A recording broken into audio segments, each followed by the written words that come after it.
बिस्मिल्लाहिर्रहमानिर्रहीम। अस्सलाम वालेकुम। अज़ीज़ साथियों, मैं आज आपको ये बताने लगा हूँ कि मैंने अपने एक्सरसाइज की पैटर्न रूटीन अभी क्या रखी हुई है जिससे मुझे बहुत फ़ायदा हासिल हो रहा है और डाइट मेरी क्या है। आपने देखा होगा बहुत सारे फ़िटनेस एक्सपर्ट्स यूट्यूब पर चैनल्स बनाए हुए हैं, रोज़ाना बताते हैं कि आपने ये डाइट लेनी है, ये प्रोटीन लेनी है और एक्सरसाइज करनी है, रेगुलर एक्सरसाइज करनी है। तो मैं भी कई सालों से मैं ऐसे ही करता आया हूँ, लेकिन उससे मुझे ये नुकसान हुआ है कि रोज़ाना एक्सरसाइज करने से बंदा थका थका होता है, बंदा दूसरे काम नहीं कर सकता। और ज़्यादा डाइट रोज़ाना डाइट की फ़िक्र होती है कि उतनी प्रोटीन लेनी है, इतने अंडे खाने हैं, ये खाना है, वो खाना है। तो हर वक्त ध्यान जो है वो डाइट पर होता है, पैसा खर्च होता है, ठीक है, ज़ाहिर खर्चा मांगता है ना ये डाइट भी, अच्छी डाइट लेना। और इंसान का टाइम हर वक्त बस दिमाग इसी चीज़ पे होता है, क्या खाना है, क्या पीना, क्या एनर्जी लेनी, क्या फिर एक्सरसाइज करनी, रोज़ाना एक्सरसाइज करनी। तो और फिर उसके बाद एक्सरसाइज करनी, थक जाता है, फिर आराम करना है, रेस्ट करना है, अगले दिन के लिए दोबारा अपने आप को तैयार करना है। तो सारी इंसान की तवज्जो जो होती है ना, बस वो एक्सरसाइज और फिटनेस पर होती है, जिसका नुकसान ये होता है कि इंसान दूसरे काम रह जाते हैं। अभी मैं तो आजकल ज़ाहिर जॉब वगैरह मैं नहीं करता, लेकिन इसके अलावा भी मैं स्टडी वर्क और रिसर्च वर्क करता रहता हूँ, तो मुझे उसके लिए भी टाइम फिर नहीं निकलता। ये मुझे सबसे बड़ा नुकसान होता है। अब जो लोग जॉब करते हैं, ज़ाहिर है उनको तो वैसे ही टाइम नहीं होता एक्सरसाइज का, तो वो उनका मामला तो और है। लेकिन मेरे पास तो टाइम है, लेकिन मैं टाइम को सही तरह मैनेज नहीं कर पाता अगर मैं हर रोज़ाना एक्सरसाइज करूँ और डाइट की फिक्र ही करता रहूँ। अच्छा, इसके नुकसानात सिर्फ टाइम ना मिलना नहीं होता, बल्कि दूसरा नुकसान ये होता है कि मैं रोज़ाना एक तो खर्चे का नुकसान होता है, ज़्यादा खर्चा हो जाता है बंदे का। और दूसरा नुकसान ये होता है कि बंदा बस खाता ही रहता है और उससे जिस्म पर लोड पड़ता है, किडनी पर लोड, हार्ट पर लोड। ज़ाहिर है ऑर्गन्स हैं, उन पर जितना लोड डालोगे उतना उनकी एज, सेहत ख़राब होने का अंदेशा होता है। ज़ाहिर है डायबिटीज़ होना, कोलेस्ट्रॉल हाई होना, यूरिक एसिड हाई होना, वगैरह वगैरह। ज़्यादा जितना खाओगे पियोगे, और ये नुकसान होता है। फिर उसको यूटिलाइज़ करने के लिए एक्सरसाइज लगाना, रोज़ाना ही एक्सरसाइज लगाना। तो एक्सरसाइज लगाने से ये होता था कि मुझे कि ज़ाहिर है थक जाता था, फिर आराम की ज़रूरत होती थी, रेस्ट की ज़रूरत होती थी, नींद पूरी करनी है। तो सारी इंसान के 24 घंटे बस सारी तवज्जो जो है ना वो एक्सरसाइज, फिटनेस, आराम, रेस्ट, अच्छी डाइट, ये लो वो लो, ये खाओ, एक्सरसाइज रोज़ाना करो। तो ये चीज़ होती थी। खैर एक्सरसाइज तो मुझे अच्छी लगती है, मैं रोज़ाना कभी बोर नहीं हुआ इस लिहाज से, क्योंकि मैं एक्सरसाइज शौकीन हूँ, साइकिलिंग का, वॉकिंग का, जॉगिंग का, डंबल, वेट ट्रेनिंग, पुशअप्स वगैरह ये सब मैं घर में करता हूँ। किक्स ऊपर टायर लटकाया हुआ उसको किक्स लगाता हूँ। तो मैंने ये चीज़ की यार, ये काफ़ी बंदा इसमें थकता भी है, थकावट भी हर वक्त बंदा थका थका भी महसूस होता है, बावजूद ये कि अच्छी डाइट ले रहा है बंदा, लेकिन रोज़ाना एक्सरसाइज कर रहा है तो थका थका भी बंदा फील होता था। ठीक है, अभी मेरे घर में कुछ इस तरह के हालात आ गए कि जिसकी वजह से मुझे 1 महीना मैंने एक्सरसाइज भी नहीं की और डाइट की तरफ तवज्जो भी नहीं की। तो उससे एक तो मैं पतला हो गया, महीने बाद जब मैंने देखा मैं पतला हो गया और वेट भी कम हो गया। पेट मेरा अंदर अंदर होता था, ज़ाहिर है डाइट की तरफ तवज्जो नहीं थी, खाली होता था अक्सर पेट, तो मुझे अच्छा फील होता था। मैंने कहा यार ये तो मुझे मेरी जिस्म पर बहुत रिलैक्स मैं फील कर रहा हूँ। तो फिर मैंने ये उसके बाद ये सोचा कि यार हाँ, उसके बाद फिर मैं एक्सरसाइज लगाई महीने के बाद, तो मुझे एक्सरसाइज भी मुझे अच्छा लगा। उसमें मुझे थकावट का एहसास भी नहीं हुआ। खैर बहरहाल इन चीज़ों को थोड़ा सा एक्सपीरियंस करने के बाद फाइनली मैंने इस चीज़ पर पहुंच गया कि मैंने अब रोज़ाना एक्सरसाइज नहीं करनी। रोज़ाना एक्सरसाइज करना इंसान के लिए, स्पेशली मेरे लिए, फ़ायदा मंद नहीं है। थकावट अलग होती है और कौन वक्त का ज़ाया होना अलग है। डाइट पर फिक्र, यानी जैसे कि मैंने बताया, पूरी कंसंट्रेशन उस तक होती है, और सेहत पर बहुत अच्छा असर भी नहीं पड़ता, बंदा थका थका रहता है, जिसम ऑर्गन्स पर लोड पड़ता है ज़्यादा खाने से। तो अब मैंने ये पैटर्न बनाया है सारी चीज़ों को एक्सपीरियंस करने के बाद, सोचने के बाद, कि जो मुझे सबसे अच्छा तरीक़ाकार लगा है। जैसे कि मेरी एज इस वक्त 40 से ऊपर है, तो एज के लिहाज से भी देखा जाए तो सबसे मौजूद तरीका ये है कि रोज़ाना एक्सरसाइज नहीं लगानी। हफ्ते में 1 दिन, 2 दिन, 3 दिन लगा सकती है, इंसान लगा सकता है। और मैंने भी क्या किया कि मैंने 2 दिन से लेकर 3 दिन छुट्टियां करनी है, कम अज़ कम 2 दिन छुट्टी करनी है, तीसरे दिन एक्सरसाइज लगानी है, चाहे मैं साइकिलिंग कर रहा हूँ, चाहे मैं पुशअप्स लगा रहा हूँ, वेट ट्रेनिंग कर रहा हूँ, लेकिन 2 दिन मैंने लाजमी छुट्टी करनी है एक्सरसाइज से। एक तो ये, उससे मुझे फ़ायदा ये होता है कि जब मैं 2 दिन बाद, मैं 3 दिन बाद एक्सरसाइज लगाता हूँ या 4 दिन बाद, मतलब मैक्सिमम आप समझ लें कि मैं 5 दिन भी छुट्टी कर सकता हूँ एक्सरसाइज से, मुझे कोई प्रॉब्लम नहीं है, उससे मुझे अच्छा फ़ायदा है। क्योंकि जब मैंने देखा है कि जब मैं 2-3 दिन 4 दिन बाद छुट्टी करके एक्सरसाइज लगाता हूँ, पुशअप्स लगाता हूँ, tricep, dumbbell, weight training, cycling, तो मुझे बहुत एनर्जेटिक फील होता है, बहुत ज़्यादा एनर्जेटिक फील होता है। मैं बहुत जोश जज्बे से एक्सरसाइज लगा रहा होता हूँ और मुझे बहुत अच्छा महसूस होता है बनिस्बत वो जो मैं रेगुलर रूटीन थी मेरी कि रोज़ाना साइकिलिंग करनी, रोज़ाना वेट ट्रेनिंग करनी, रोज़ाना पुशअप्स निकालने। उससे मुझे रोज़ाना थकावट का एहसास फील होता था, लेकिन मैं रुकता नहीं था क्योंकि मुझे शौक़ था कि यार ये तो करना ही करना है, अपने आप को मज़ीद स्मार्ट बनाना है, फिट बनाना है, मस्कुलर बनाना है, स्ट्रॉन्ग बनाना है। वो उस जोश की वजह से मैं रोज़ाना करता था, रोज़ाना थकावट का एहसास फ़ील होता था मुझे, जिसकी वजह से फिर मुझे थकावट के लिए पूरी नींद करनी पड़ती थी, रेस्ट करना पड़ता था और ज़ाहिर है दूसरे काम करने का टाइम ही नहीं मिलता था। लेकिन अब जो मैंने ये चीज़ एक्सपीरियंस की कि 2 दिन छुट्टी की, 3 दिन की, 4 दिन की, 5 दिन की, मतलब ये 2 से लेकर 5 छुट्टियाँ आराम से आप कर सकते हैं। उसके बाद आप एक्सरसाइज करेंगे अच्छे तरीके से, 2 घंटे की एक्सरसाइज आप लगा लें फिर आराम से। मैं तो 2 घंटे आराम से एक्सरसाइज लगाता हूँ, लेकिन ज़ाहिर है आराम तसल्ली से ना, रिलैक्स तरीके से, जल्दबाजी से नहीं लगाता। एक सेट लगा दिया, थोड़ा रेस्ट कर लिया, फिर दूसरा सेट लगा लिया। उसमें फिर ज़ाहिर है साइकिलिंग भी होती है, वेट ट्रेनिंग भी होती है, स्ट्रेचिंग भी होती है। तो उससे फ़ायदा होता है, छुट्टी लगाने के बाद इंसान ज़्यादा पावर एनर्जेटिक फील करता है बहुत। और फिर मसल्स भी मैंने नोटिस किया कि मेरे मसल्स भी पंप होते हैं जब मैं छुट्टी लगाने के बाद एक्सरसाइज लगाता हूँ। 2-3-4 दिन की छुट्टी लगाने के बाद एक्सरसाइज लगाता हूँ, पुशअप्स करता हूँ, मैंने नोटिस किया मेरे मसल्स जो हैं वो पंप हो रहे हैं, वो फील होते हैं कि यार सही पंप हुए हैं। ठीक है, तो ये फ़ायदा मैंने नोटिस किया है। दूसरा, डाइट के हवाले से मैंने मुझे ये फ़ायदा हुआ कि रोज़ाना मुझे डाइट की फ़िक्र नहीं कि रोज़ाना मैंने इतना लेना है, ये खाना है, वो खाना है, ये पीना है, शेक पीना है जनाब, ये वो नहीं, कोई ज़रूरत नहीं। डाइट भी बड़े रिलैक्स तरीके से लेनी है। ठीक है, और डाइट में ख़ास चेंज मैंने लाया है। मैंने अंडे छोड़ दिए थे खाना। मुझे ये शक था कि मेरा कोलेस्ट्रॉल हाई है, तो मैं अंडों में कोलेस्ट्रॉल होता है। बाद में रिसर्च आजकल जो हुई है कुछ अर्से से, पता चला कि नहीं, ऐसा नहीं है। अंडे की कोलेस्ट्रॉल इंसान को नुकसान नहीं देती। इंसान 2 से 3 अंडे तक रोज़ाना आराम से खा सकता है, बल्कि 4 तक भी खा सकते हैं। आजकल वैसे मैं 3 खा रहा हूँ, 3 तक खा रहा हूँ, लेकिन अगर 4 भी खाऊंगा तो मुझे कुछ भी नहीं होगा। तो अंडे को पैटर्न मैंने ऐसे सेट किया है कि रात को आम तौर पे जब भी मुझे भूख होती है, वैसे आम तौर पे रात को होती है मुझे खाना खाने के बाद। अब खाने में देखें, खाने में कुछ भी पका हुआ है, बना हुआ है, मैंने खा लेना है। दाल बनी हुई है, सब्ज़ी बनी हुई है, चावल बने हुए हैं, कुछ भी बना हुआ है, अल्हम्दुलिल्लाह थोड़ा सा बस मैंने खा लेना है। इतना नहीं कि पेट भर लूँ मैं, बस थोड़ा सा खा लेना है। ठीक है, उसके बाद फिर क्या होता है कि रात को या एक्सरसाइज अगर मैंने की है उसके बाद, तो ख़ास तौर से अगर एक्सरसाइज नहीं की तो उसके उसके मतलब एक्सरसाइज नहीं की तो भी अगर मुझे भूख लगती है रात को, तो मैं 2 अंडे आमलेट बना के उसमें सुरख मिर्च, नमक डाल के फेंट देता हूँ। आमलेट बनाता हूँ 2 अंडों का, और साथ में 1 कप दूध पीता हूँ। और दूध में जो आजकल यूज़ कर रहा हूँ वो है milk pack Nestle low fat milk. Low fat milk जो पहले नेस्वीटा के नाम से आता था, तो ये मैं यूज़ कर रहा हूँ। और 1 कप गर्म करके गर्म दूध पीता हूँ, तो इससे मुझे एक तो नींद बहुत अच्छी आती है, दूसरा एनर्जी भी मिलती है। 2 अंडों में 12 ग्राम प्रोटीन होती है, बाकी चंद एक वाइटामिन भी होते हैं, तो प्रोटीन मसल्स को फ़ायदा देती है। तो 12 ग्राम प्रोटीन तो मैं ये लेता हूँ। ठीक हो गया।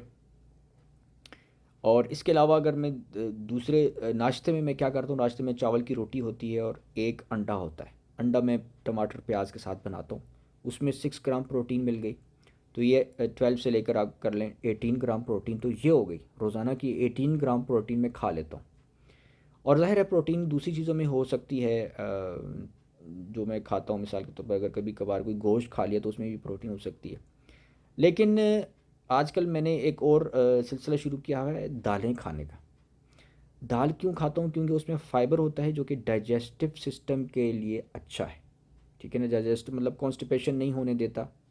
और इसमें फ़ायदे क्या हैं? ख़ास तौर पे मसूर की दाल जो ब्राउन है वो मैं खाता हूँ। ठीक है, और उसमें प्रोटीन काफ़ी होती है, फाइबर भी होता है, प्रोटीन भी होती है। यानी कि एक कप दाल जो होती है ना, मसूर की ब्राउन दाल, वो जो पकी हुई होती है उसमें 10 to 15 ग्राम फाइबर होता है और 10 15 ग्राम उसमें प्रोटीन होती है। तो वो भी मैं कभी कभार खाता हूँ, कोशिश होती है कि मैं रोज़ाना खाऊँ। ठीक है, तो अगर फ़र्ज़ कर लें मैंने रोज़ाना खा रहा हूँ तो 15 ग्राम प्रोटीन उससे मिल गई, 18 ग्राम प्रोटीन मुझे अंडों से मिल गई, तो अच्छी खासी 30 से ऊपर हो जाता है, 35 तक ग्राम प्रोटीन मुझे मिल जाती है। तो ये बहुत हेल्दी डाइट है प्रोटीन के हवाले से। तो एक तो ये फ़ायदा होता है, फ़ाइबर भी दालों के ज़रिए मिल जाता है। अच्छा, फ़ाइबर लेना ज़रूरी है क्योंकि ज़ाहिर है डाइजेस्टिव सिस्टम जो है ना वो रिलैक्स रहे।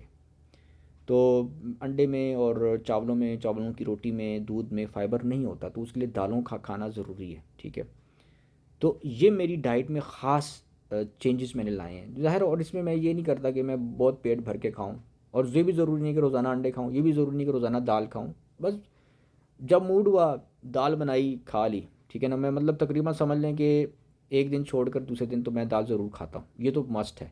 और रोज़ाना भी खा सकता हूँ, जैसे आज भी मैंने दाल खाई है, कल भी मैंने दाल का कप एक बाउल खा लिया था मसूर की दाल का। तो कल बनाई थी ज़ाहिर है, तो कल भी खाई है, आज भी पड़ी हुई थी तो आज भी मैंने खाई है।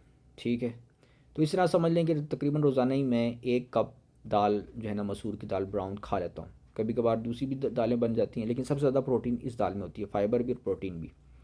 और अंडे भी तकरीबन रोज़ाना ही मैं खा रहा हूँ, 3 अंडे तक। और दूध भी मैं रोज़ाना ही पी रहा हूँ, रात को कम से कम सोने से पहले मैं कुछ देर पहले मैं दूध गर्म करके पी लेता हूँ, उससे नींद अच्छी आ जाती है। और दूध में भी ज़ाहिर है कुछ प्रोटीन भी होती है और कैल्शियम भी होता है। हाँ, कैल्शियम से याद आया कि कैल्शियम लेना ज़रूरी होता है। तो कैल्शियम अब किससे बंदा ले, पहले मैं मिल्क पैक पीता था नेस्ले का, जो कि होल मिल्क पैक होता है जिसमें फ़ैट भी होता है। उससे मुझे नुकसान ये होता था कि उस वो मुझे थोड़ा हैवी फील होता था, पता नहीं क्यों, लेकिन मुझे वो उसमें फ़ैट कंटेंट हैवी है। और मैंने रिसर्च भी की तो पता चला कि यार वो हार्ट के पेशेंट्स के लिए अच्छा नहीं है, और कोलेस्ट्रॉल भी बढ़ा सकता है, और बहुत सारी मसाइल फ़ैट, दूध का जो फ़ैट है वो कर सकता है। तो मैंने छोड़ दिया, मुझे अच्छा फ़ील भी नहीं होता था, ज़्यादा हैवी हैवी फील होता था चेस्ट में। तो मैंने वो छोड़ दिया। उसके बाद फिर ये अभी नेस्वीटा वाला के नाम से आता था मिल्क पैक, वो अब लो फैट मिल्क के नाम से आता है, नेस्ले मिल्क पैक। तो अभी मैंने वो शुरू किया हुआ है। तकरीबन आप समझ लें कि एक कप या एक गिलास रोज़ाना मैं पी लेता हूँ गर्म करके।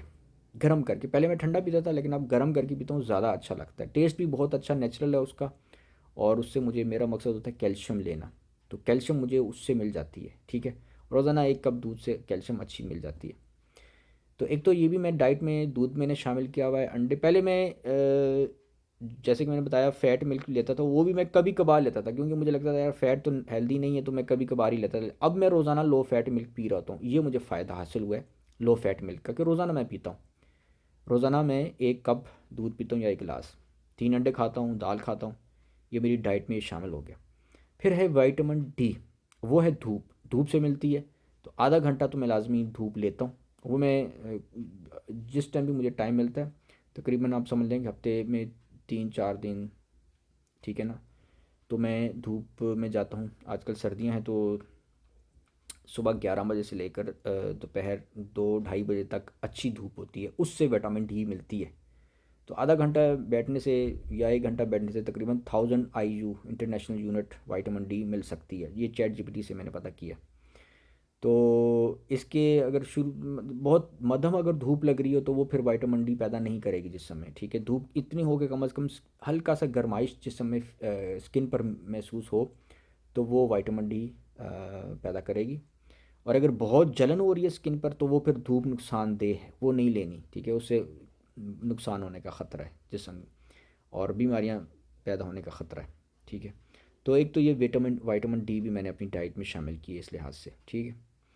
तो बस ये मेरी डाइट है। बाकी गोश्त में कभी कभार, ज़ाहिर है गोश्त महंगा भी आता है तो वो कभी कभार मैं खाता हूँ, ठीक है। तो बस ये मेरी पूरी डाइट है। और दूसरा ये कि एक्सरसाइज मैं 2 3 4 दिन बाद लगाता हूँ, तो मुझे बहुत फ़ायदा हासिल होता है पहले की निस्बत। अभी मैंने कल एक्सरसाइज लगाई, आज छुट्टी कर रहा हूँ। तो आज मैंने इसीलिए छुट्टी की, छुट्टी तो इसलिए की कि कल मैंने एक्सरसाइज लगा ली है। तो मैंने सोचा यार मैं वीडियो भी बना लूँ, ये चीज़ें बता दूँ कि कल जब मैंने एक्सरसाइज लगाई तो बहुत extra ordinary energetic, powerful, healthy मैं फ़ील कर रहा था। तो ये फ़ायदा होता है। तो ये फ़ायदा मुझे हासिल हुआ है, ठीक है, कि अब इतनी छुट्टियाँ करने के बाद जब भी मैं एक्सरसाइज लगाऊंगा और डाइट भी मैं ले रहा हूँ। देखिए रोज़ाना मैं 3 अंडे खा रहा हूँ या 4 अंडे खा रहा हूँ, दाल खा रहा हूँ, दूध पी रहा हूँ, विटामिन डी ले रहा हूँ, रोज़ मेरा ये रूटीन चल रही है और एक्सरसाइज मैं नहीं कर रहा। तो क्या हो रहा है, रेस्ट भी ले रहा हूँ, तो जिस्म में एनर्जी स्टोर हो रही है, प्रोटीन, मसल्स रिपेयर हो रहे हैं, मसल्स को फ़ायदा हो रहा है प्रोटीन से, कैल्शियम, विटामिन डी हड्डियों में जज्ब हो रही है, फ़ायदा हो रहा है जिस्म को, हार्ट को, ये जो लंग्स है, किडनीज़ हैं, ये सारे जो ऑर्गन्स हैं जिस्म के, इन सबको फ़ायदा हासिल हो रहा है, ठीक है। तो फिर 4-5 दिन बाद या 3 दिन बाद मैं एक्सरसाइज लगाऊंगा तो क्या होगा, जो एनर्जी तो मैं ले रहा हूँ इतने दिनों से, और फिर मैं जब एक्सरसाइज लगाता हूँ तो मुझे बहुत ही अच्छा फील होता है, इंसान एनर्जेटिक फील करता है, मसल्स पंप होते हैं, बिल्डअप होते हैं, अच्छी सेहत बनती है और बहुत अच्छा फील होता है। तो ये मुझे जो है ना, ये मुझे एक्सपीरियंस हुआ है, ये मेरा आजकल का लाइफ स्टाइल है, पैटर्न है एक्सरसाइज करने का। तो इससे मैं अभी मतलब बहुत खुश हूँ। अभी मुझे टाइम भी मिलता है कि मैं वीडियो भी बनाऊँ, मैं लेक्चर भी दूँ, मैं स्टडी भी करूँ, मैं रिसर्च भी करूँ। तो ये इस तरह मैंने अपने टाइम को मैनेज किया है और ये बड़े अरसे बाद मुझे इस चीज़ की समझ आई है कि यार ये बड़ा ज़रूरी था, पहले कर लेता तो ज़्यादा बेहतर था। अब टाइम की बचत हो जाती है, अभी मैं और कोई और काम करना चाहूँ तो मैं आराम से कर सकता हूँ। तो ये चीज़ है, ठीक है। अब जो लोग एक्सरसाइज करते, जॉब करते हैं, नौकरी करते हैं, बिजनेस करते हैं, रोज़ाना जाते हैं, जॉब करते हैं, तो उनके पास तो ज़्यादा टाइम नहीं होता है रोज़ाना एक्सरसाइज करने का, तो वो भी इसी पैटर्न पर चल सकते हैं कि वो हफ्ते इतवार को छुट्टी होती है ना, बस 2 दिन एक्सरसाइज लगा लें, 2 दिन रोज़ाना, यानी कि हफ्ते के दिन भी लगा लें और इतवार के दिन भी लगा लें शाम को, तो उनको बहुत अच्छा फ़ायदा होगा, ठीक है ना। बाकी दिनों में तो वो जॉब कर रहे हैं, रेस्ट भी कर रहे हैं, खा रहे हैं, पी रहे हैं, तवानाई ले रहे हैं, एनर्जी ले रहे हैं, तो बस हफ्ते इतवार को वो एक्सरसाइज कर लें, या चलो एक दिन कर लें, इतवार को कर लें या हफ्ते को कर लें, तो एक दिन एक्सरसाइज कर लें, उससे भी उन्हें फ़ायदा। और वो एक्सरसाइज एक दिन जो लगाते हैं वो 2 घंटे लगाएं, उसमें वेट ट्रेनिंग भी लगाएं, पुशअप्स भी लगाएं, स्ट्रेचिंग भी करें, सारा कुछ करें, तो उसका बहुत अच्छा फ़ायदा उन्हें हासिल हो सकता है, ठीक है ना। ये जो लोग रोज़ाना एक्सरसाइज की तरफ तवज्जो दे, रोज़ाना करो, रोज़ाना करो और खाओ पियो और ये भी लो वो भी लो, तो जैसे कि मैंने बताया, मैंने खुद एक्सपीरियंस कर चुका हूँ, तो ये इसका फ़ायदा नहीं है। जिस्म पर लोड अलग पड़ता है, किडनीज़ पर, हार्ट पर, ठीक है ना, और बंदा खाता ही रहता है बस, ठीक है, ये नुकसान है, ख़र्चा, टाइम लगता है, फिर एक्सरसाइज रोज़ाना करनी होती है, फिर थकावट होती है, रेस्ट करना होता है, फिर टाइम भी नहीं मिलता, तो ये सारे नुकसानात हैं रेगुलर एक्सरसाइज करने के। हाँ, रेगुलर एक्सरसाइज इस एतबार से की जा सकती है कि थोड़ी थोड़ी बंदा लगाए, हल्की फुल्की लगाए तो वो चल सकता है, लेकिन मैं तो हल्की फुल्की नहीं लगा सकता, ज़ाहिर है मुझे थोड़ी सी इंटेंस वर्कआउट करनी होती है। पुशअप्स मैं लगाता हूँ, यानी कम अज़ कम 200, 250, 300 पुशअप्स तो मैं लगा लेता हूँ, यानी कि 40-40 करके या 50 करके, ठीक है ना। कई सेट लगाता हूँ, तो पुशअप्स लगाता हूँ, ट्राइसेप्स की पुलअप्स करता हूँ, और डंबल्स करता हूँ, स्ट्रेचिंग करता हूँ, ठीक है ना, साइकिलिंग भी अलग से करता हूँ, वॉकिंग करता हूँ, जॉगिंग करता हूँ। तो मैं तो ये सब कुछ एक दिन में करना चाहता हूँ, हल्की फुल्की एक्सरसाइज मुझसे नहीं होती, उसके मुझे तो लगता ही नहीं कि फिर मैंने एक्सरसाइज की है, तो ये चीज़ है। लेकिन अगर हल्की फुल्की अगर बंदा कोई लगा रहा है वो तो रोज़ाना भी लगा सकता है। तो बहरहाल मैंने आज की वीडियो में यही बताना था कि मैंने अपना एक्सरसाइज का पैटर्न जो है ना वो सारा इस तरीके से शेड्यूल बना लिया है कि 3-4 दिन, दो दो छुट्टियाँ करूँगा, 3 करूँगा या 5 तक कर सकता हूँ मैं, और उसके बाद एक्सरसाइज करूँगा तो बहुत फ़ायदा देगा। और डाइट में ये सारी चीज़ें चेंजेस लाई हैं, और डाइट में इसके अलावा भी बहुत सारी चेंजेस लाई जा सकती हैं। जैसे मैंने बताया 3 अंडे खा रहा हूँ तो मैं 4 अंडे भी खा सकता हूँ, ठीक है। और दालें हैं तो दाल में चेंज भी कर सकते हैं, जैसे मसूर की ब्राउन दाल में खा रहा हूँ तो आप लोबिया खा सकते हैं, आप चने की दाल खा सकते हैं। चने की दाल मैंने एक दिन बनाई थी तो उससे मुझे काफ़ी नुकसान हुआ था, उससे ही गली नहीं थी ना, तो उससे डाइजेस्टिव सिस्टम में बहुत डिस्टर्बेंस हुई थी। तो इसलिए मैं चने की दाल में ये ख्याल रखता हूँ कि वो ज़रा सही तरह गली होनी चाहिए, वरना वो फिर बहुत मैदे में जो है ना दर्द पैदा करती है और हज़म भी नहीं होती, फिर मसला करती है। तो मुख्तलिफ़ दालें आप इंसान बना के तो वो चम्मच से खा सकता है। अब मैंने जो दाल बनाता हूँ वो चम्मच से खाता हूँ, ठीक है ना। तो दालों में यही सारी चीज़ें हैं कि इंसान जितनी भी दालें हैं वो बंदा ट्राई करे, उनमें प्रोटीन भी अच्छी है, फ़ाइबर भी अच्छा है और फ़ायदा मंद है। तो बस ये थी आज की वीडियो, बहुत शुक्रिया, अस्सलाम वालेकुम।